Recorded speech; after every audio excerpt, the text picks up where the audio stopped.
Bill Paxton was born in 1955, Fort Worth, Texas. He is a well-known character actor working in genres. He's been a leading man on the big screen as well as the small screen, and he's even directed a couple of movies. He was taken from us in 2017 at the age of only 61. It's the ultimate understatement to say that this was before his time, but he has still left a colourful tapestry of performances as an artist that endures to this day. Back when I was young and I was at the start of my movie-loving life, Bill Paxton to me was a guy that stood out a lot in the films that I was watching, but this was in no way as a leading actor.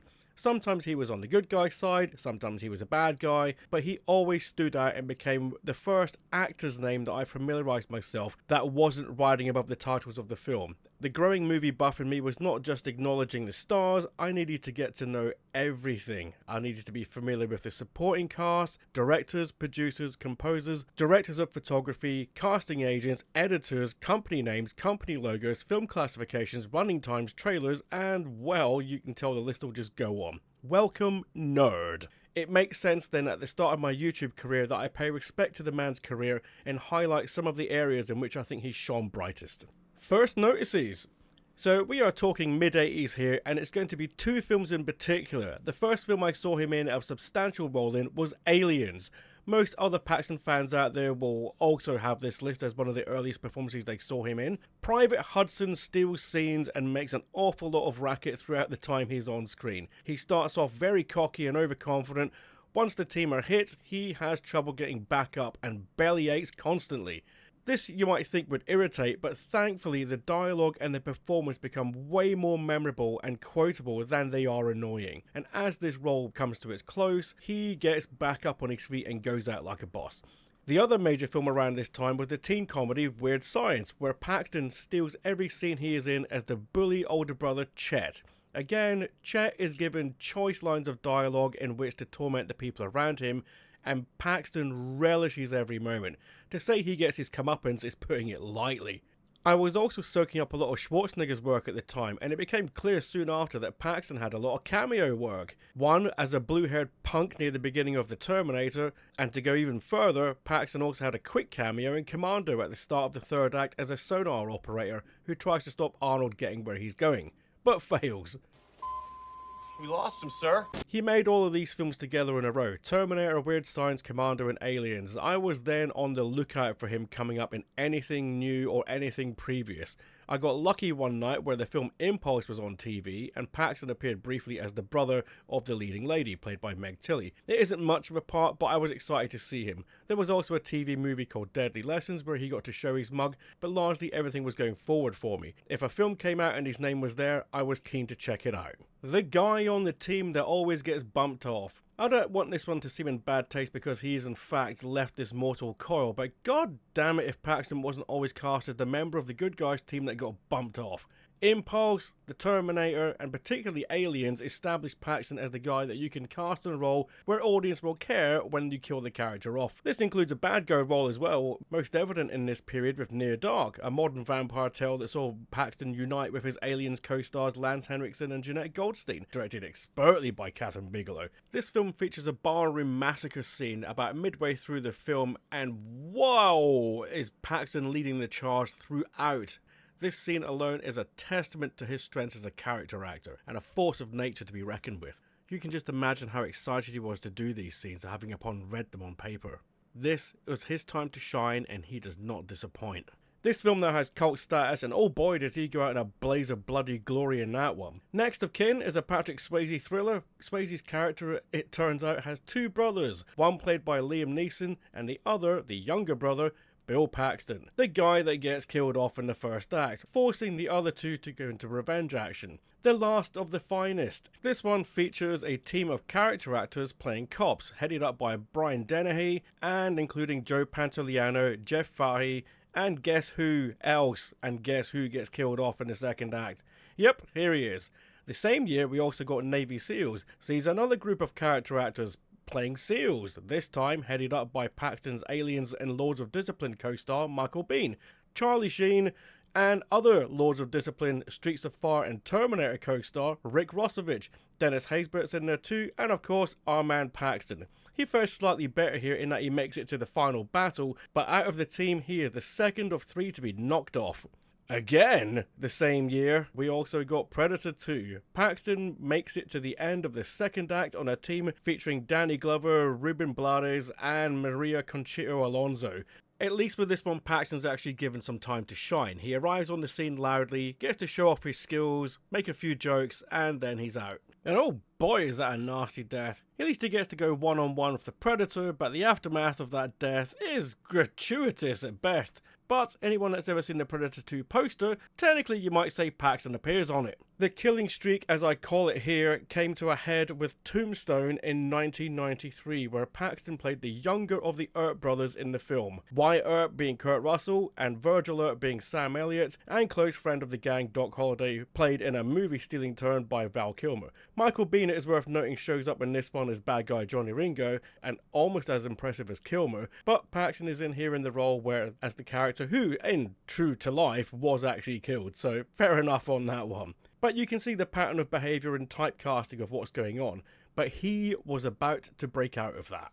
The Unseen Indies. Slipstream is worth checking out for anyone who likes to see what visions of the future or visions of the near future might look like. This is one of those ones where nature has its way with us, but in this case it is strong winds. Yes, this post-apocalyptic future is where we find the Earth ravaged by wind currents. Paxton cracks wise throughout as a bit of an arms wheeler dealer in the future who kidnaps an android who could bag him some big bucks. On their tail is nasty lawman Mark Hamill and his partner in a decent bad guy turn. There were various cameos along the way from the likes of Robbie Coltrane, Ben Kingsley and F. Murray Abraham, and this one was directed by Steven M. Lisberger, the guy responsible for Tron. This was sadly the last film that he directed. I saw a full-page ad for the poster of this in a newspaper when it came out, and it proclaimed from the producer of Star Wars, that being the original trilogy producer Gary Kurtz, but it had no acting names above the title. Being such a big ad though, you could easily read the names involved, and there they were, and Paxton's name being familiar to me popped out. Paxton shows how easy he delivers dialogue and how charming he can be. Keep an eye out for a tiny cameo from Alien's Rico Ross at the beginning of the film as well. Nope, you never see him again. But I noticed him. Like I noticed Paxton. Brain Dead, not to be confused with Peter Jackson's movie of the same name around about the same time, is a Roger Corman produced low-budget horror psychological drama featuring Bill Pullman and Bill Paxton. The two Bills! Paxton may have second billing on this one. Second billing? Oh god. He may have second billing on this one, but it is Pullman's show for sure. Pullman's show for sure. Good god. What's going on with words today? It's also strange, but the most memorable thing about it is actually the poster. The dark backward is probably one of the darkest roles that Paxton has played. He plays second fiddle, or should that be accordion, to Judd Nelson, who plays a failing stand-up comic who grows a third arm out of his back. As Gus, Paxton is the jovial but deeply dark best friend who supports his friend on the road to fame and eventually steals the limelight in the end. But along the way you will see Gus has a thing for morbidly obese women and also a fetish for necrophilia. The film is one of the darkest comedies that you'll ever see, and it is not for everyone. The mere fact that it exists gives it cult appeal. The Leading Man. He came close to leading man status at the end of the 80s with the aforementioned science fiction movie Slipstream. Watching the film you would assume that he was the leading character, or co-lead at least, but his name wasn't quite as well known at this point, so instead leading man billing went to bad guy of the movie Mark Hamill, and second billing went to good guy robot co-lead Bob Peck. Hamill I obviously knew from Star Wars, Peck I didn't know, but the next time I would see him, I would remember that he was the guy that I saw in Slipstream, especially when it came around to Clever Girl. The 90s finally saw Paxton start to bag some big time gigs in both small and big budget films. This really kicked off with 1992's One False Move. This modern western of sorts sees Paxton's small-time sheriff get word that a trio of criminals are headed his way. He prepares for the incoming danger with the help of a couple of agency men, but also has to deal with the past in this very smartly written and expertly portrayed movie from Carl Franklin. Billy Bob Thornton and Paxton match for the first time. Thornton also co-wrote the script. When it comes to showcases of work, this is outstanding. I wouldn't be surprised if he had this one held very high in the work that he has committed to screen. An interesting fact about this one in the UK is that there was controversy over the poster art. You'll see on this original piece of art that you have two figures lunging towards a police officer who looks like they've just been shot by the figure with the gun. And then you go to the edited version of the poster and the gunman is missing. Instead, you just have the person with the knife going towards the police officer. Again, the police officer is falling over like they've been shot, so the image makes no sense. But that's the kind of thing that censors were covering up at the time in 1992. The same year he got the top billing, although arguably co-lead with William Sadler in Walter Hill's Trespass. So, first billing this time. Oh, I'm gonna let that joke go. Hill had worked with Paxton previously, see Aliens and Streets of Fire. Sadler is fresh off of good bad guy duties from Bill and Ted's Bogus Journey and bad guy duties in Die Hard 2. Here, the two Bills play firemen in search of stashed gold in a bad suburb and go up against the two Icies, that being Cube and T, playing the local gang leaders who happen upon them. It turns into a siege of sorts, and the two men have to figure out how to escape with their lives, and all in the name of making themselves rich quick. There are heavy nods to John Huston's The Treasure of the Sierra Madre here. It largely works for the time it was made, and all the leads make an impression. And sorry for the spoiler here, but for once, Paxton makes out alive. Just. Tombstone arrived the following year and he was fourth billed, and a few other smaller dramas followed. It was 1994's superb turn in James Cameron's True Lies as the used car salesman Simon, where Paxton got a major boost to his profile. This character stole every scene he was in and is often nowadays the reason to want to watch this bloated over the top spy caper. What comes out of his character's mouth isn't particularly PC, but it is undeniably hilarious, and an example of why we should still be able to write dialogue like this because we're laughing at the person delivering it, not because we agree with what they say. You've never met such a weasel before. Right from how he tries to charm Arnold into buying a car, and right down to the end where, when he's under the gun, sees who Arnold is and still tries to sell him a car. It's you! Hey, you still interested in that vet at all? Hey, holy crap, what a performance. The following year, Paxton graduated to the big leagues as his turn as Fred Hayes alongside Kevin Bacon and leading man Tom Hanks in Apollo 13. The three men portray the real-life astronauts who ended up almost stranded in space after disaster strikes on their way to the moon.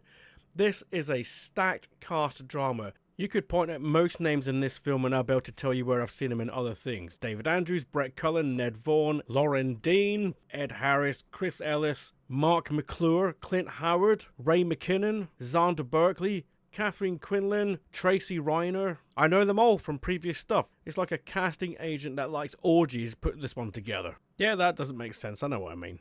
Point being, when you've got that stacked cast and you've got your leads in the faces of Tom Hanks, Kevin Bacon and Gary Sinise surrounding you, to stand out in a crowd like this means you've got something to bring to the table. And that is our man Paxton. The story follows the men in space and families and co-workers on the ground rallying to come to their aid and get them home safe. This was a well done job by everybody and a proper acknowledgement of Paxton's career going forward. The year after, in 1996, Paxton was selected to co-lead Twisters alongside fellow leading wannabe Helen Hunt. This was the first big budget leading role where he was the guy to follow. Twisters is a fun FX adventure that only just recently got a sequel.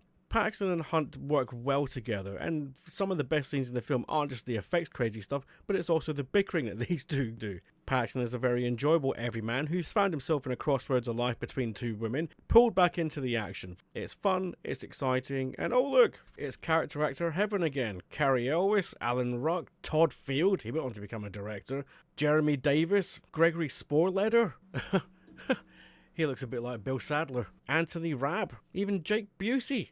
Oh, and there's that weasel from Scent of a Woman, Philip Seymour Hoffman. I wonder if he'll go on to do anything big. On the back of the success, Paxton then managed to land leading and strong supporting roles in the likes of Mighty Joe Young, U-571, Vertical Limit, Thunderbirds. The critical standout is A Simple Plan, which sees him re-team with Billy Bob Thornton, and a very restrained thriller directed by Sam Raimi. It's tense, Bill and Bob are great, and it is tense. So, Billy and Bill, oh, another double bill. Yeah, oh god, wow, this joke got old the moment it arrived. Those little cameos keep coming round. Those minor roles really do work a treat. In 1995, Paxton appeared in The Last Supper. This is an expert reason why you grab Paxton even if it's just as a cameo. He has one scene in the film and it sets the tone for an incoming casting call of notable names. Paxton was selected as the first, and it's easy to see why. What starts out as one guy doing another a solid turns into a dinner table stacked with names and menace being produced across the table. Paxton begins this with a simple stare at Courtney B. Vance's sole black character in the room. It then descends into political differences, smart-assed insults, and eventual physical danger. Paxton chills in this role. He also showed up in Titanic in probably what could well be recognised as his weakest role in the bookends to the main story of the drama. Here, he's doing his buddy James Cameron a solid, and why wouldn't he? There just isn't much for him to do here, and I don't think anyone that has seen the film would mind those comments. But even later on in his career, he was selected for quick dad roles, to Gina Carano in the likes of Steven Soderbergh's Haywire, but also to Emma Watson in his final theatrical role in The Circle, again featuring his Apollo 13 lead Tom Hanks. The director. Paxton directed 2 films. The first of these is cult horror classic called Frailty. This sees Paxton play a single father to 2 boys, losing his mind and turning to murder when he thinks he sees demons hiding inside of people. His obsession is passed down to his sons, and a lot of dark stuff happens along the way. The film has a great supporting cast featuring the likes of Matthew McConaughey and Tombstone alumni Powers Booth. Booth, it is worth mentioning, also passed away in 2017, just a few months after Paxton. This is a superb directorial debut, and Paxton, being in the lead as well, does double duty, and he does it with ease. The second film is much less seen, and it is much more of a sweet-natured film as well, about golf. The Greatest Game Ever Played sees Shia LaBeouf early in his career getting a leading role as a true-life lower-class golf novice who went on to compete in the World Open. The film is written by Twin Peaks co-creator Mark Frost, and Paxton delivers some stylish direction. It's underseen but well worth a visit. The TV Man. The 2000s saw Paxton push a variety of films including U-571, Guess Who Gets Bumped Off Early, Vertical Limit, Bad Guy Duties Again, and he entered the Spy Kids franchise for a couple of films. He even re-teamed with James Cameron for a bit of deep-sea diving exploration in Ghosts of the Abyss. The second half of the 2000s saw him slow right down as he took on the lead in HBO's show Big Love for 5 full seasons. The show ran from conception to completion, and yes, his character died at the end. He also completed the very noteworthy Hatfields and McCoys, playing opposite Kevin Costner about the true-life family who feuded for years. Both this show and Big Love saw Paxton get multiple award nominations for his work. He would continue to deliver work on TV with a stint as a bad guy on the first season of Agents of S.H.I.E.L.D., the miniseries Texas Rising, and a surprisingly good TV movie called The Game Changers alongside Daniel Radcliffe. This was the true-life battle between Grand Theft Auto games creator Sam Houser, Radcliffe, against Florida lawyer Jack Thompson, Paxton, who was an anti-game activist. His final work on TV was one season of Training Day, an adaptation of the movie with Paxton in the lead. The End Run. By the end, Paxton was still busy on TV and had returned to the big screen in a variety of colourful supporting roles in the likes of Edge of Tomorrow, Nightcrawler, and Two Guns. Paxton's final role on the big screen was the aforementioned The Circle. It's also tragically worth pointing out that this film features the last performance from actress Glenn Headley, who, like Paxton, was also born in 1955 and then died in 2017. A sad and sudden end to 2 talents that made their bones in the 80s onwards, entertaining audiences and perfecting their art. When we lose actors who are well into their old age, it is sad. When they go very young, like River Phoenix or Heath Ledger, then it's beyond tragic. But in the last decade, we've seen so many talents go when you think they are just about to enter their twilight years of their career while still delivering strong performances. Alan Rickman, David Bowie, both went a week apart and neither of them made it to 70. Paxton's passing is an utter gut punch to a fan who had followed his career so early on. I'm glad I noticed him when I did, even in some of the most minute of roles along the way before the internet was even talking about it, but also right through to the end of his big screen career, where I had the fortune to be writing reviews about the work he was producing in the likes of Two Guns, Edge of Tomorrow, and Nightcrawler. It is with irony then that a man so used to being killed off on screen that his actual death in real life should come as such of a shock. But his work is here forever, and I will forever admire it. I hope, if anything, if you haven't seen any of these films that I've talked about, that you go check them out, because he is solid. If you've liked what you've heard, please do like it. Please do subscribe if you want to hear more. Now, the podcast that I work on, which is called Film Utopia, In our first year, in the month of November, we actually covered Bill Paxton and had a good long chat about him. So if you want to hear a 90-minute chat between three people about the man's career, then go over and check that out too. And I'll be back soon.